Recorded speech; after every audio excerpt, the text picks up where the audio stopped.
नमस्कार दोस्तों, कैसे हैं आप।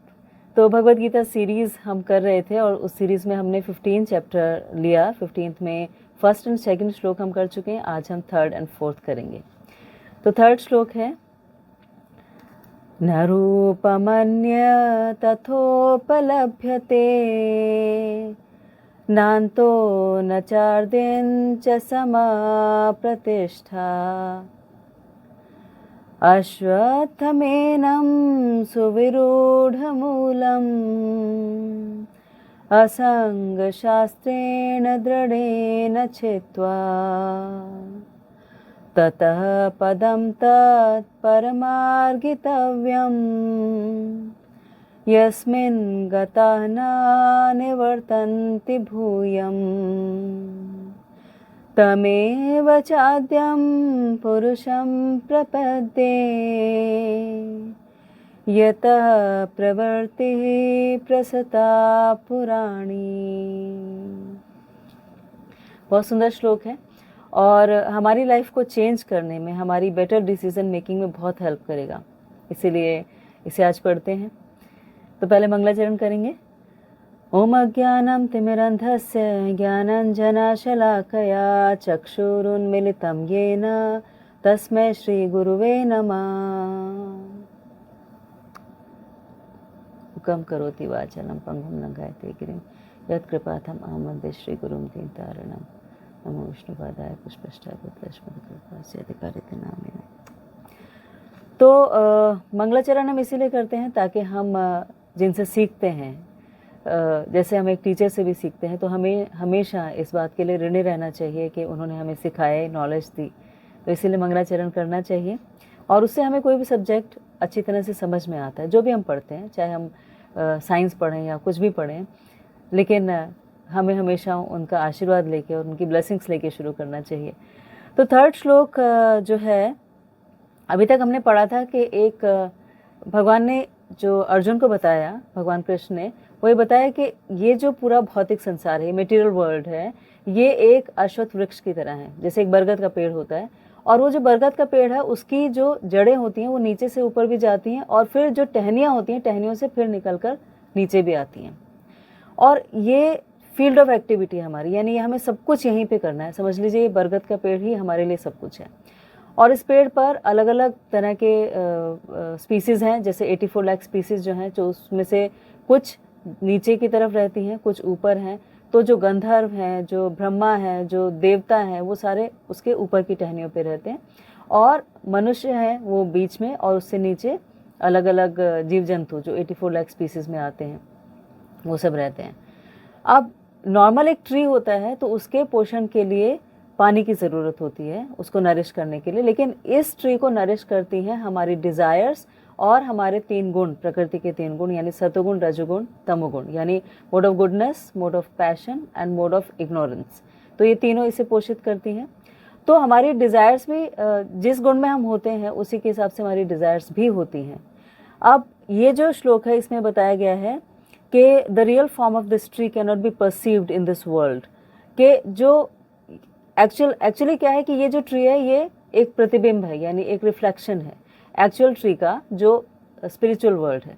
बहुत कॉम्प्लिकेटेड है इसे समझना कि ये ट्री कैसा है और इसमें कितने ट्विग्स हैं, कितने इसके शाखाएं हैं, कितने फूल हैं, फल हैं, ये सब समझना मुश्किल है। लेकिन इस श्लोक में भगवान ये कहते हैं कि कोई इसे समझ नहीं सकता कि इसकी शुरुआत कहाँ से हुई, इसका अंत कहाँ पर होगा, इसकी फाउंडेशन क्या थी, ये कहाँ से उगा था सबसे पहले। लेकिन इम्पॉर्टेंट ये है हमारे लिए समझना, क्योंकि हम भगवत गीता इसीलिए पढ़ रहे हैं ताकि हमारी लाइफ में कुछ चेंज आए। तो समझना ये ज़रूरी है कि ठीक है, ये वृक्ष बहुत कॉम्प्लिकेटेड है, ये पेड़, इसमें बहुत कुछ है जो हमें समझ में नहीं आ सकता। लेकिन इसे ना समझें तो अब करें क्या, और समझने की कोशिश करेंगे तो भी नहीं समझ पाएंगे, तो अब आगे क्या करें। तो आगे भगवान ये बताते हैं कि क्योंकि तुम इसे समझ नहीं सकते, ये बहुत ही डिफ़िकल्ट है, बहुत कॉम्प्लिकेटेड है, तो इससे डिटैच होना ज़रूरी है। इससे आप धीरे धीरे अलग हो जाइए।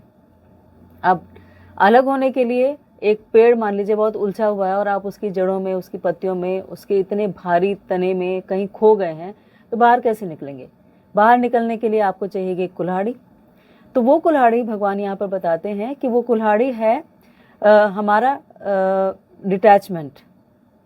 तो जितना हम डिटैच होते जाएंगे, देखिए इस पेड़ पर हम क्यों हैं, क्योंकि हम बहुत सारी चीज़ों से अटैच्ड हैं। यानी इस भौतिक संसार में हम क्यों हैं, क्योंकि हमारे अटैचमेंट्स बहुत सारे हैं। हमारा या तो राग है या द्वेष है, और उसी के हिसाब से हमारा जीवन चलता रहता है। किसी से हम बहुत प्यार करते हैं, किसी से नफरत करते हैं, कुछ पाना चाहते हैं, कुछ छोड़ना चाहते हैं, यही हमारी लाइफ है।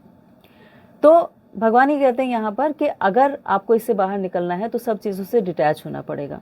डिटैच होने का ये मतलब नहीं होता कि हम नौकरी छोड़ दें, हम घर बार छोड़ दें और हम जाकर एक जंगल में बस जाएं, क्योंकि ये भगवान का आशय अगर होता तो फिर अर्जुन सब कुछ छोड़कर जंगल में चले जाते और वहां जाकर तपस्या करते, भगवान पे ध्यान केंद्रित करते। लेकिन भगवान ने उन्हें कहा युद्ध करो, क्योंकि वही उनका कर्म क्षेत्र था, उनका काम था, उनकी आइडेंटिटी थी।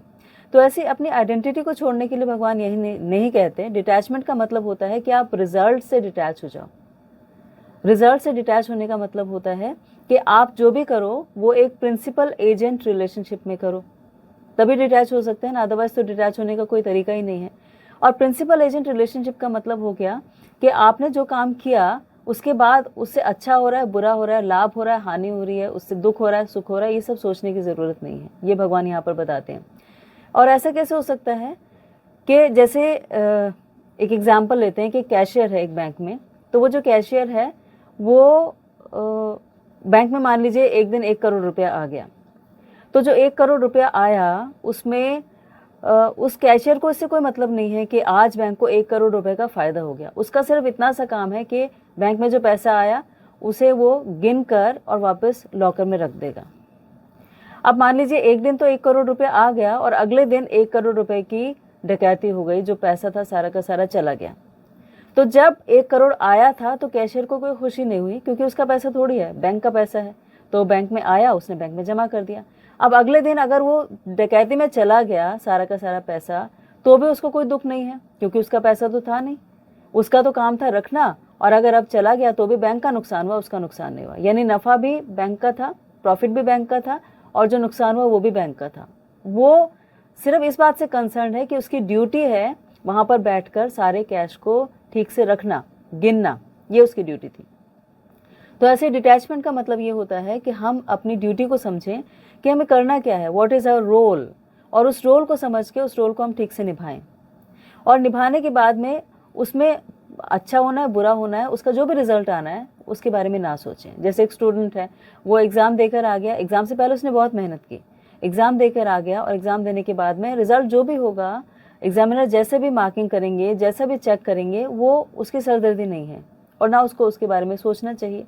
क्योंकि जितना हम सोचते हैं उतना हम और एंटेंगल्ड हो जाते हैं, उससे अटैच होते जाते हैं, और उतना हम हमारे जो लाइफ है, हमारे जो एक्शंस हैं उससे जुड़ जाते हैं। इसीलिए जो हम कर रहे हैं, जो हमारी ड्यूटीज़ हैं, उसको हम बस ठीक से करें और रिजल्ट भगवान के ऊपर छोड़ दें। जब रिजल्ट भगवान के ऊपर छोड़ते हैं तो फिर अच्छा हो या बुरा हो, उससे हमें एंजाइटी नहीं होती, हमारी पीस ऑफ माइंड बनी रहती है। और जितनी हमारी पीस ऑफ माइंड बनी रहती है उतना हम अपनी लाइफ में जल्दी आगे बढ़ते हैं, हमारी एक्सेप्टेंस बढ़ती है। तो भगवान यहाँ पर हमें सिखा रहे हैं कि एक्सेप्टेंस इज मोस्ट इंपॉर्टेंट। जो भी हो रहा है, जैसा भी हो रहा है, you have to go with the flow, और उस फ्लो में आपकी जो ड्यूटीज़ हैं उस ड्यूटीज़ को आप बहुत सिंसियरली, बहुत ईमानदारी से करते रहिए, बस इतना ही काफ़ी है। That is the way to detach. अब डिटैचमेंट हो गया कि आप इस पेड़ पे थे, इमेजिन हम कर रहे थे कि हम इस पेड़ पर हैं, ये हमारी फील्ड ऑफ एक्टिविटी है, लेकिन ये इतनी एंटेंगल्ड है, इतनी कॉम्प्लेक्स है, इतनी भरी हुई है कि हमें समझ में नहीं आ रहा है ये कहाँ से शुरू हुई, कहाँ से ख़त्म हुई, और अब इससे हमें डिटैच होना है। ठीक है, डिटैच हो गए, इस पेड़ से बाहर निकल गए, हमने एक कुल्हाड़ी ली डिटैचमेंट की, उससे इसको काटा, काट के हमें रास्ता समझ में आ गया बाहर निकलने का, और बाहर निकल गए। लेकिन बाहर निकल कर जाएंगे कहाँ? तो इसका सोल्यूशन भी इसी में दिया गया है कि बाहर निकलकर आपको एक ऐसी जगह ढूंढनी है जो कॉम्प्लेक्सिटीज से अलग है, जहाँ पर जाकर आपको लौटना नहीं पड़ता, और जहाँ पर कोई दुख नहीं है। जो हमारी लाइफ के 7 दुख होते हैं, 4 तो होते हैं जन्म, मृत्यु, जरा, व्याधि, दुख, दोषानुदर्शनम, के हमारी जन्म होता है, ये एक दुख है, हमारी मृत्यु होती है, ये एक दुख है, हम बूढ़े होते हैं, ये एक दुख है, और हमें बीमारियां हो जाती हैं, ये एक दुख है। तो 4 दुख ये हैं। 3 तरह के दुख होते हैं, आध्यात्मिक क्लेश, आदि भौतिक क्लेश और आदि दैविक क्लेश। तो ये 7 तरह के दुख हमारी लाइफ में होते हैं। अब इन 7 दुखों से निकलने के लिए एक ऐसी जगह ढूंढनी पड़ेगी जहाँ पर ये दुख है ही नहीं। तो भगवान भगवद गीता की 15 चैप्टर के 6 श्लोक में बताते हैं, ना तद्भास्यते सूर्यो ना शशांको न पावका यद गत्वा न निवर्तन्ते तद्धामम परमम मम। कि एक ऐसी जगह है जहाँ पर न सूर्य की रोशनी चाहिए, ना चंद्रमा की का उजाला चाहिए, ना अग्नि चाहिए, और उस जगह पर जाकर आपको लौटकर आना नहीं पड़ेगा। तो अगर हम देखें, हमारा जो अर्थ प्लैनेट है, अर्थ प्लैनेट एक डार्क प्लैनेट है। जब तक सूर्य की रोशनी नहीं होती वो डार्क ही रहता है। लेकिन एक ऐसा प्लैनेट भी है जो भगवद गीता में बताया गया है, जहाँ पर ना तद्भास्यते सूर्यो, ना तो सूर्य की आवश्यकता है, ना शशांको ना पावका, ना चंद्रमा की, ना अग्नि की उसे रोशन करने के लिए, और यद गत्वा न निवर्तन्ते तद धामम परमम मम, कि वहां जाकर आपको लौटना भी नहीं पड़ेगा, ऐसा धाम है।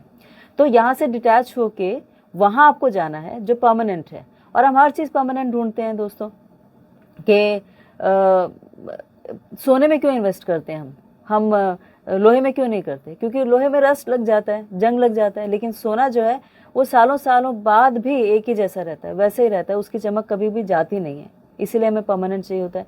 हमें किराए के घर पे होते हैं, उससे हम परमानेंट घर में जाना चाहते हैं, क्योंकि बार बार कौन झंझट करे, किराया भी देना है, वो पानी में जा रहा है, और ऊपर से कभी भी वो किराया मकान मालिक हमें निकाल देगा, इसीलिए परमानेंट होना चाहिए। रिश्ते हम परमानेंट चाहते हैं कि जो भी रिश्ता हो वो हमारी लाइफ में हमेशा रहे। तो हर चीज में हम परमानेंसी ढूंढते हैं, तो फिर अपनी एग्जिस्टेंस में परमानेंसी क्यों ना ढूंढें? ये भगवान यहाँ पर अर्जुन को बता रहे हैं कि आपके पास एक धाम ऐसा भी है जहां पर जाकर आपको लौटना नहीं पड़ेगा।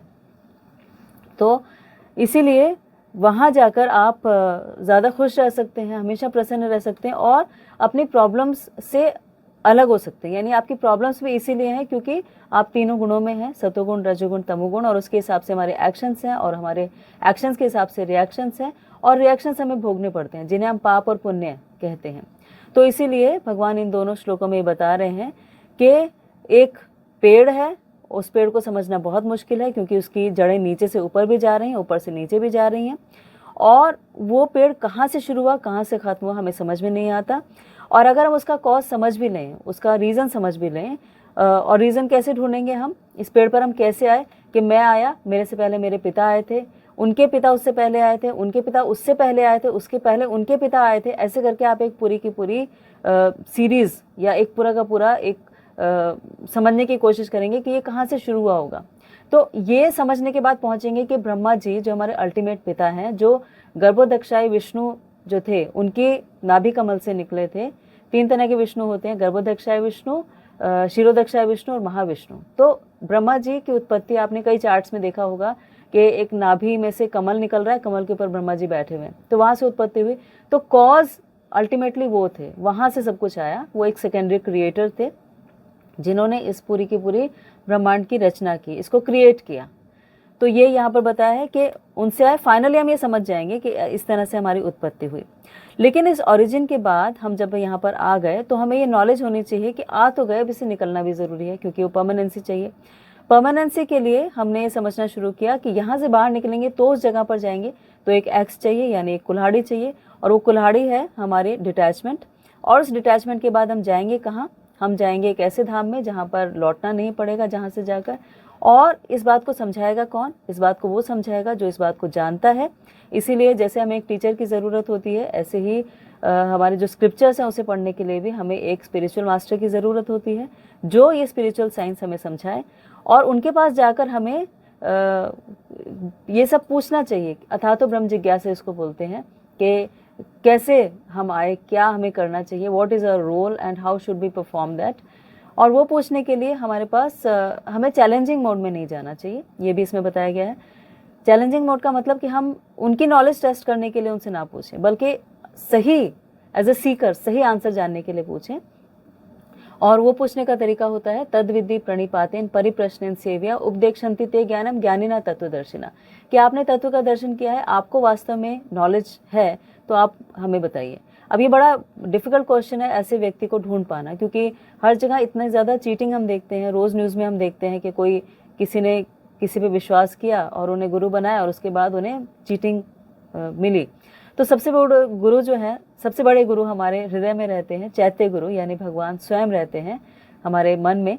तो उनसे जब हम सिंसियरली डिज़ायर करते हैं, सिंसियरली पूछते हैं, तो फिर वो हमारी लाइफ में ऐसे किसी व्यक्ति को भेज देते हैं। इसीलिए चैत्य गुरु से हमेशा पूछना चाहिए। और दूसरी बात कि जो हम पढ़ते हैं, जैसे भगवद गीता है, भगवद गीता अपने आप में भी एक गुरु है कि उन्हें आप पढ़ते हैं तो भी आप बहुत सारी चीज़ें समझ सकते हैं, और जो क्लैरिफिकेशन चाहिए उसके लिए आप भगवान से अंदर से अपने मन में प्रार्थना कीजिए, और वो आपको डेफिनेटली किसी ऐसे व्यक्ति से मिला देंगे जो आपकी प्रॉब्लम्स को रिजॉल्व कर सकें, जो आपको सही ज्ञान दे सकें। अगर हम चीटिंग चाहते हैं तो चीटर से मिल जाएंगे, क्योंकि हमारे हृदय में भगवान है, वो हमारी हर इच्छा पूरी करते हैं। लेकिन अगर हम सिंसेरली डिज़ायर करते हैं, सिंसेरली सोचते हैं कि हमें एक ऐसे व्यक्ति मिले, तो भी भगवान दे देंगे, अरेंज कर देंगे। इसीलिए अपने अंदर मेडिटेट करके हमें इस बात को समझना चाहिए। तो ये इन 2 श्लोकों में हमने देखा। अब चैप्टर 15 का 5th श्लोक क्या कहता है, ये हम नेक्स्ट सेशन में देखेंगे। आपने इसके लिए इतना टाइम निकाला, इसे इतने ध्यान से सुना, इसके लिए बहुत बहुत थैंक यू। प्लीज़ सुनिएगा कम, लेकिन पढ़िएगा बहुत ज़्यादा। आप 2-3 बार जब इसे पढ़ेंगे तो आप अपने आप भी इसे बहुत अच्छी तरह से समझ सकते हैं। तो प्लीज़ अपना बहुत ख्याल रखिएगा। और भगवद गीता कोई रिलीजियस बुक समझ के मत पढ़िए, भगवद गीता एक लाइफ मैनुअल है, ऐसा समझ के इसे पढ़िए, तो आप इससे बहुत ज़्यादा बेनिफिट आपको मिलेगा। Thank you.